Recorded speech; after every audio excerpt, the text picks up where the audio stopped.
Hello friends, welcome back to our channel. ఇజ్రాయెల్పై ఇరాన్ దాడి తర్వాత ప్రపంచవ్యాప్తంగా తీవ్ర అస్థిరత నెలకొంది.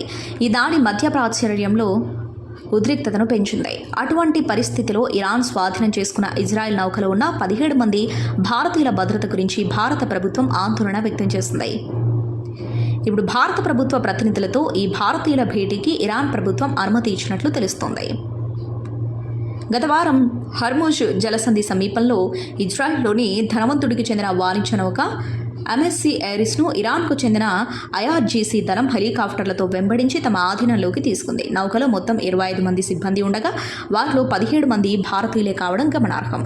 ఈ క్రమంలోనే వారిని రక్షించేందుకు మన విదేశాంగ మంత్రి ఎస్ జయశంకర్ ఆదివారం ఇరాన్ విదేశాంగ శాఖ మంత్రి హుసేన్ అమీర్ అబ్దుల్లాహియాన్తో ఫోన్లో మాట్లాడారు. ఈ పరిణామాల వేళ ఇరాన్ విదేశాంగ మంత్రిత్వ శాఖ కీలక ప్రకటన చేసింది.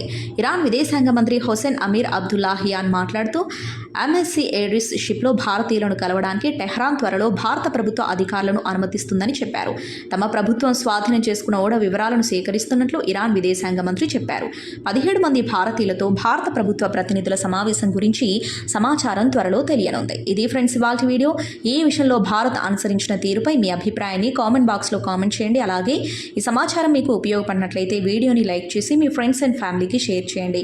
ఇలాంటి మరిన్ని లేటెస్ట్ అప్డేట్స్ కోసం ఛానల్ని సబ్స్క్రైబ్ చేసుకొని పక్కన ఉన్న బెల్ ఐకాన్ని క్లిక్ చేయండి. ఇలా చేయడం ద్వారా మేము పెట్టే కొత్త వీడియోలను మీరు నోటిఫికేషన్స్ రూపంలో చూడవచ్చు. Thank you for watching.